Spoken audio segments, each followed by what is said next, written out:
Bom, podemos recomeçar. É melhor fazer assim, né?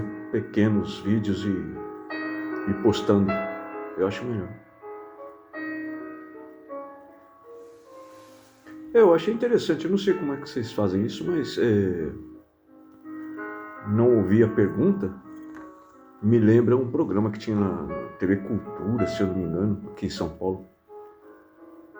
Era de música, o artista, né? O cantor. Ele era meio entrevistado e depois cantava, né? Eu não vou cantar não, né? Não vou cantar não.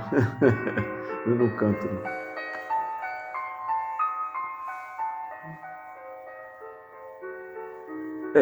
Bom, então tá, continuando, não exatamente na parte que paramos, mas para explicar um pouco melhor, havia então uma indicação bastante significativa de que eu ia escrever um livro que fosse da Bíblia, né? Pelo menos ela estava se desenhando, como eu já disse, como duas colunas em cada página, duas colunas verticais em cada página. E como já havia o Evangelho segundo o Espiritismo, eu achei que eu ia escrever o Novo Testamento segundo o Espiritismo.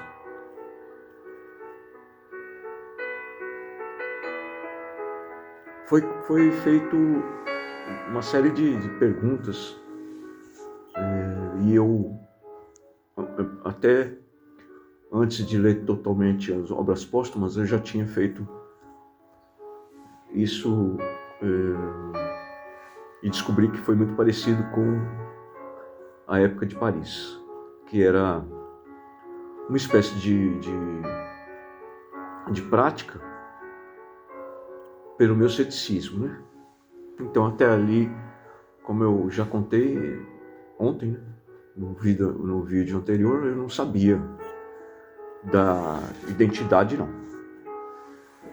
Vinha muita coisa indicando uma certa facilidade de saber das coisas que eu ainda não tinha lido da doutrina espírita. A doutrina espírita é composto principalmente pelos 5 livros, né?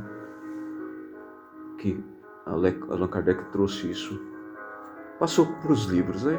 Transcreveu, organizou, enfim, e publicou em Paris a partir de 1857 com o Livro dos Espíritos. Aí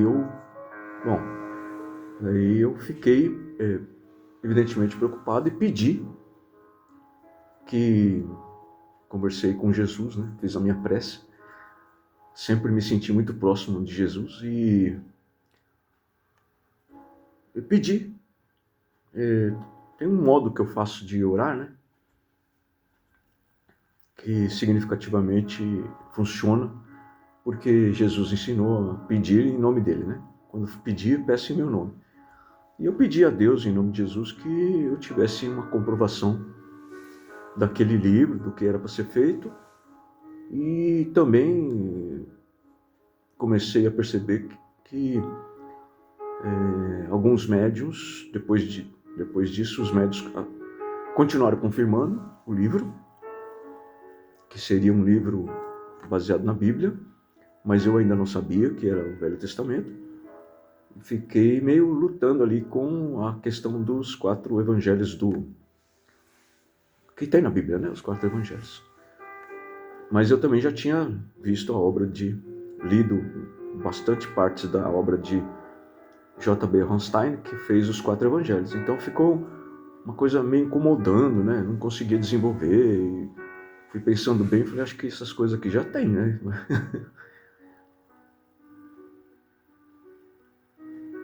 Eu fiquei assim, se é para escrever alguma coisa da Bíblia, não me parece que nesse momento seja o Novo Testamento. Ou pelo menos não seja os 4 evangelhos ou os evangelhos, porque isso já tem uma boa indicação, ou melhor, um bom estudo sobre isso, né? Tanto no Evangelho segundo o Espiritismo, quanto os 4 evangelhos de J.B. Hornstein. E aí eu fui dei continuidade nos meus questionamentos junto aos médios. Dá licença um pouquinho. Eu fiz um café e não tomei.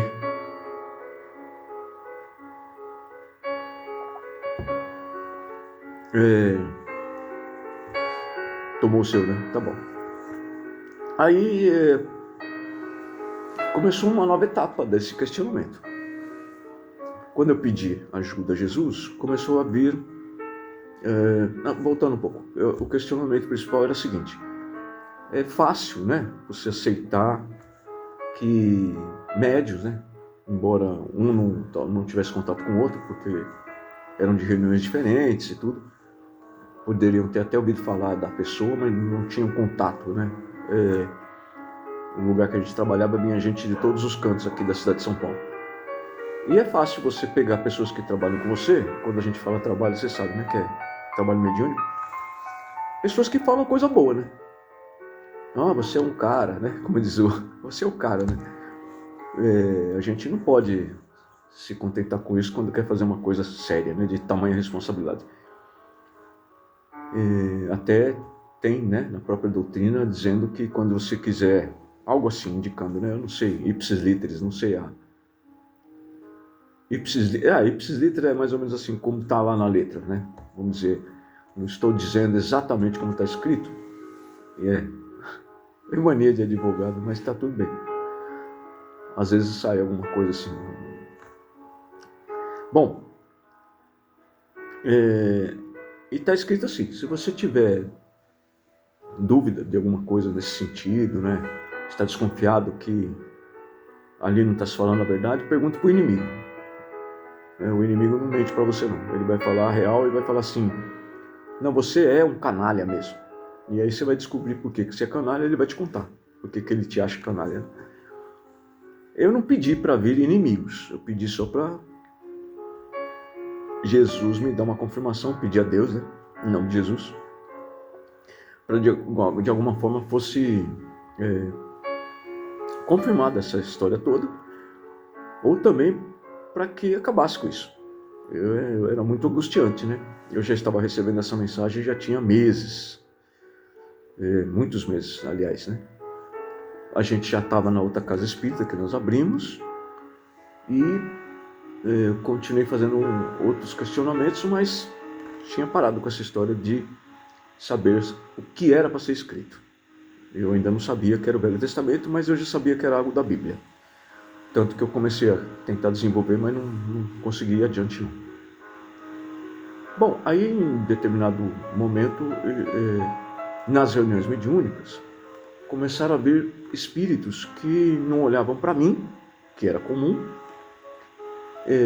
que não queriam falar comigo, e ao serem provocados, né, perguntando, eu costumei a dizer assim: olha, se você não conversar comigo, vai demorar mais tempo para você ir embora cuidar das suas coisas.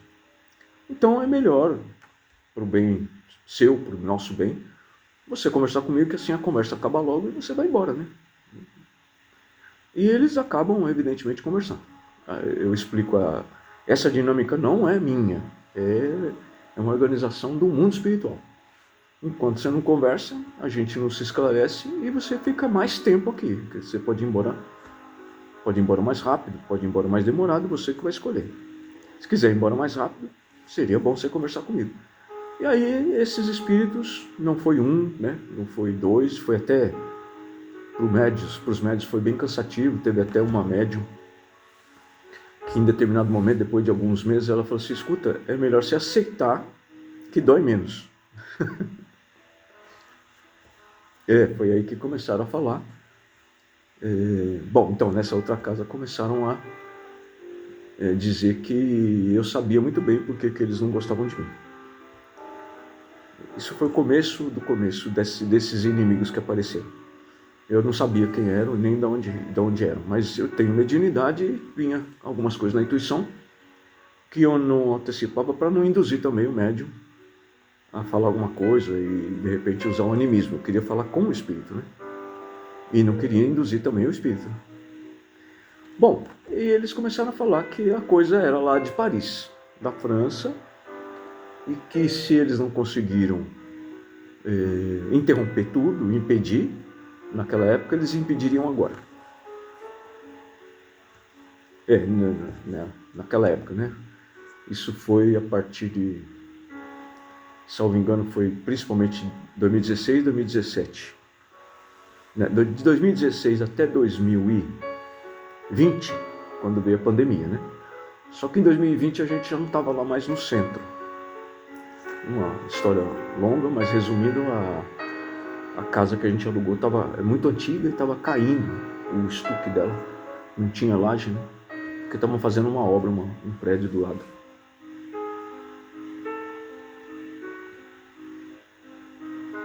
Daí a gente já funcionava aqui como estudo.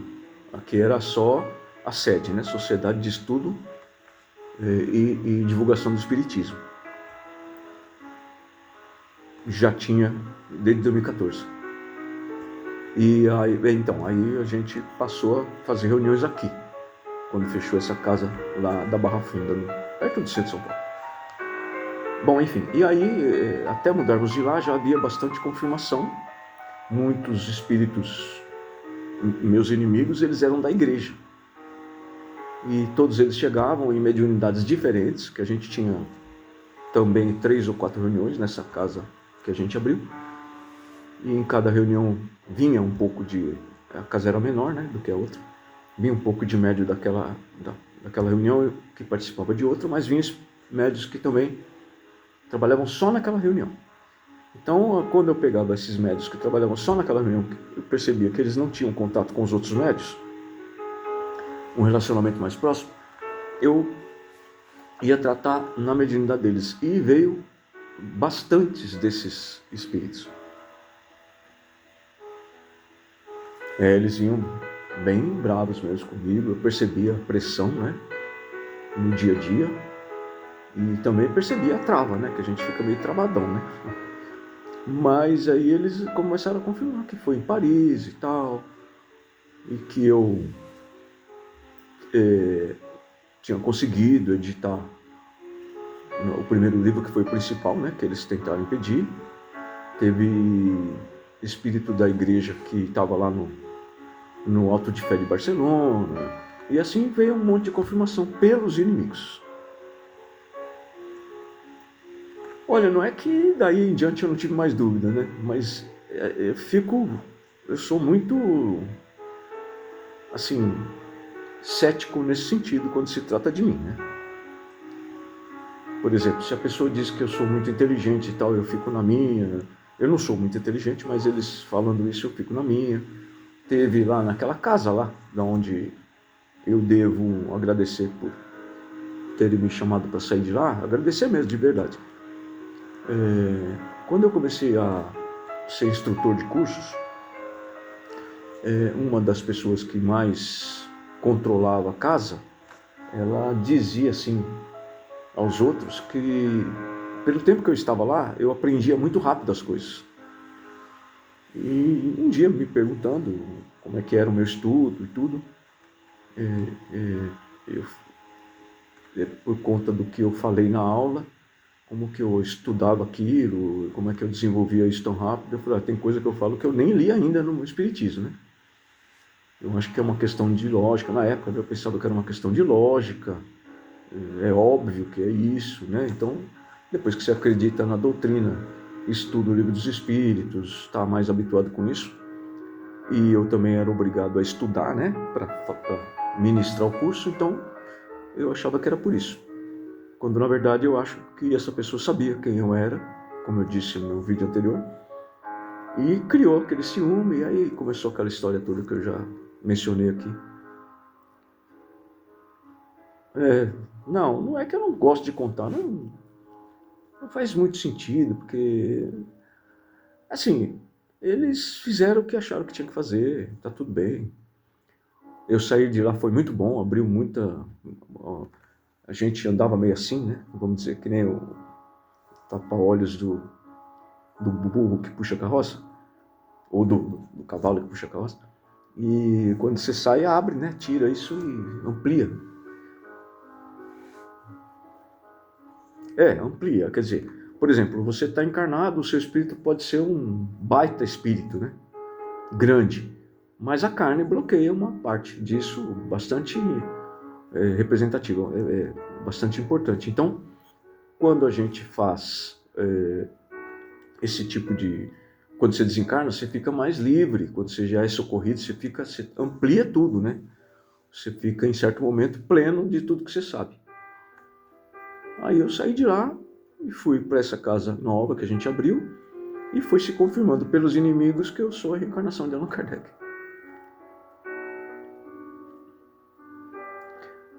Sobre o Velho Testamento, né? Como que eu sabia que era o Velho Testamento? Bom, primeiro que é mediunidade. Segundo que quando eu comecei a escrever sobre algumas coisas do Velho Testamento, veio um monte de informação bem interessante por causa da minha mediunidade. Como que é o nome? Não, eu falei, é sonambúlica. Eu sou sonambúlico. É uma mediunidade sonambúlica, né? Que a gente chama médios, sonambulismo. Mas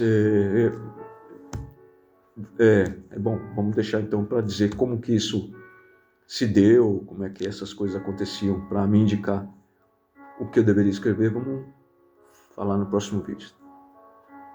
Tá bom, senão fica muito longo, né?